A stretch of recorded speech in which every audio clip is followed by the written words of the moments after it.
ऐन नवरात्रोत्सवाच्या सुरुवातीच्या दिवशीच मोटारसायकलवरील युवकाचा रिक्षामधून पाठलाग करत श्रमिक नगर रेणुका चौक येथे भर सायंकाळच्या सुमारास एका इसमावर जीवघेणा हल्ला करणाऱ्या टवाळखोरांना सातपूर पोलिसांनी जेरबंद करत शनिवारी सायंकाळी या टवाळखोरांची घडलेल्या या भागातून धिंड काढण्यात आली।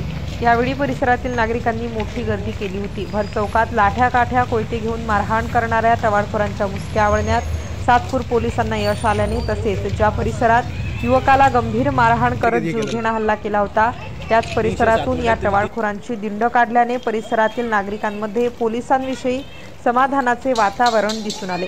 सातपूर पोलीस ठाण्याचे वरिष्ठ पोलीस निरीक्षक रणजित नलावडे यांच्या मार्गदर्शनाखाली पोलीस निरीक्षक राहुल नळकांडे, दीपक खरपडे, सागर गुंजाळ, भूषण शेजवड, अनिल आहेर आदींनी या टवाळखोरांच्या मुसक्या आवळण्याची कामगिरी बजावली।